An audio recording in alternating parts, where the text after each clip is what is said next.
থাকছেন না তো সেটা তুমি বলতে পারবেন, তবে আমি এখনো বলছি এই জোটের ভবিষ্যৎ এখনো কোন জায়গায় গিয়ে দাঁড়াবে সময় কথা বলবে। কতজন থাকে বা কতজন বেরিয়ে বার হয়ে চলে আসে সেটা দেখবেন। কারণ আপনারা দেখেছেন হঠাৎ করে যেভাবে মল্লিকার্জুন খাড়গের নামটা ঘোষণা করে দিলেন মমতা ব্যানার্জি, মানে এই জোটে যাতে জোটের মধ্যে যাতে হচপচ হয়ে যায় সে চেষ্টা উনি চালাচ্ছেন। উনি কখনোই চাইবেন না বিজেপি কেন্দ্র থেকে দুর্বল হোক, সবসময় মমতা ব্যানার্জি চাইবেন বিজেপি কেন্দ্রের শক্তিশালী থাকুক। ফলে বাংলাতে ওনার যে কোর ভোট ব্যাংকে ভয় দেখিয়ে ভোটটা যে নিচ্ছে এতদিন ধরে সেটা মানে বহাল তবিয়তে বজায় থাকবে। দিল্লির আবগারি দুর্নীতি মামলায় জিজ্ঞাসাবাদের জন্য কেজরিকে চতুর্থবার তলব ইডি, কি বলবেন এই বিষয়ে? আমি জানি না কেন তিনি একাধিকবার হাজিরা এড়িয়ে যাচ্ছেন। দেখুন, কেউ যদি দুর্নীতি করে থাকে ভয় পাবে, নাহলে ডাকবে, যাবে, ইন্টারোগেশন করবে, জিজ্ঞাসাবাদ করবে, ছেড়ে দেবে। তবে একটা কথা, দিল্লির সিএম দেখছি, আমরা তো অপেক্ষায় আছি, বাংলার এই ধরনের মূল হোতা যারা বিভিন্ন দুর্নীতির সাথে তাদেরকে কবে ডাকে কেন্দ্রীয় এজেন্সি, সেটাই আমরা অপেক্ষায় আছি। বিজেপি প্রতি বিধানসভা থেকে 6000 করে ভোটারকে রাম মন্দির পরিদর্শনে নিয়ে যাচ্ছে।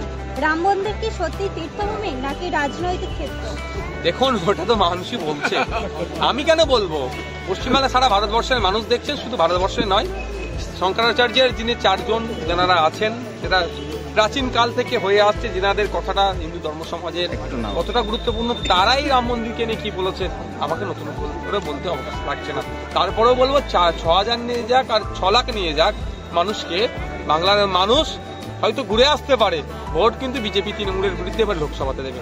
নাজার থানাতে ইডির বিরুদ্ধে মামলা রুজু হয়েছে, এবার একাধিক মামলা রুজু করেছে, কি বলবেন? 1,35,000 টাকা না কত টাকা নাকি ইডির অফিসাররা নিয়েছে বা চুরি করেছে, এই ধরনের শ্লীলতাহানি এই ধরনের সব দিয়েছে।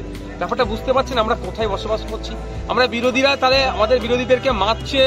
গত কয়েকদিন আগের কথা বলছি, কি অপরাধ ছিল, 21শে জানুয়ারি হবে, সেখানে ভাঙড়ের শওকত মোল্লা সাহেব যেখানে বড় বড় গণতন্ত্রের কথা বলেন, ওটা খড়গাছি শ্রীরামপুর, ওটা সেই এলাকাতে পোস্টার মারছিল শওকত মোল্লা সাহেবের বিধানসভা, ওটা সেই সময় আমাদের কর্মীদের মারধর করে মাথা ফাটায় আবার 3 জনকে অ্যারেস্ট করিয়েছে। এটা হচ্ছে এদের আসল চরিত্র। এরা সব সময় পুলিশকে কাজে লাগিয়ে ক্ষমতার অপব্যবহার করছে।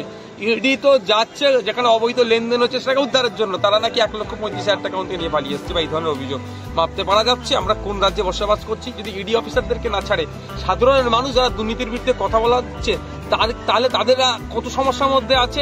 আর আমরা যারা বিরোধী, মমতা ব্যানার্জির এই চুরি, দলের যে চুরি দুর্নীতির বিরুদ্ধে কথা বললে তাহলে আমাদেরকে কোন পরিস্থিতিতে রেখেছে একটু ভাবুন আপনারা। উত্তরপ্রদেশ থেকে 3 সাধু বাঁকুড়া থেকে আসলেন, সেই সময় তাদের উপর হামলা, তৃণমূলের বেশ 12 জনকে অ্যারেস্ট করেছে, কি বলেন? 12 জনকে অ্যারেস্ট করেছে। আমাদের যারা আসছিলেন গঙ্গাসাগরে, তারা পুণ্যার্থী, তারা আমাদের বাংলার, তারা অতিথি, যারা এই অপকর্ম করেছে একটাও না ছাড় পায়। আমি মনে করবো মমতা ব্যানার্জি সত্যিকারের অর্থে যদি বাংলায় সুশাসন প্রতিষ্ঠা করতে চাই, এই বিষয়টা হলে ফাস্ট ট্র্যাক কোর্ট করুক, শাস্তির ব্যবস্থা করুক। অন্যথায় 10 বছর ঝুলিয়ে দিয়ে জামিন পাই যাওয়ার পরে 10 বছর ঝুলে যাবে, তারপরে কি হবে সেদিন আমরা দেখতে চাই না। বাংলায় শান্তি সম্প্রীতি পরিবেশ, আজকে যে সাধুদের উপর আক্রমণ হচ্ছে, বাংলার বদনাম হবে। বাংলার যে সম্প্রীতির জন্য পীঠস্থান বাংলা, সেই ভাবমূর্তির উপরে আঘাত লাগবে। আমি বাংলার একজন দায়িত্বশীল জনপ্রতিনিধি হিসাবে আমি চাইবো যে প্রশাসনের কাছে অনুরোধ করবো এবং মমতা ব্যানার্জির কাছে অনুরোধ করবো যে আর যারা এর সাথে যুক্ত তাদেরকে চিহ্নিত করা হোক এবং ফাস্ট ট্র্যাক কোর্টের মাধ্যমে শাস্তির ব্যবস্থা করা হোক। গঙ্গাসাগরের মেলাকে তীর্থস্থানের নম্বর 1-এর জায়গায় নিতে চেয়েছিল পশ্চিমবঙ্গ সরকার, সেই জায়গায় এখনো পর্যন্ত সেই জায়গা তো পায়নি, উপরন্তু সাধুদেরকে হেনস্থা করা হচ্ছে। দেখুন, যে ঘটনা ঘটেছে ওর সাথে সরকার কতটা যুক্ত আছে বলতে পারবো না। সরকার যদি সদার্থক ভূমিকা না নেয়, ফাস্ট ট্র্যাক কোর্টের মাধ্যমে যদি সমস্যার সমাধান হয়, যারা করে তারা শাস্তি না দেয়, তাহলে তো একটা প্রশ্ন থাকবে। দ্বিতীয় কথা হচ্ছে, আপনারা ওই কথা বলছেন গঙ্গাসাগরে যে মেলা হচ্ছে, এই গঙ্গাসাগরের একটা উন্নত মানের হসপিটাল নাই, ওখানকার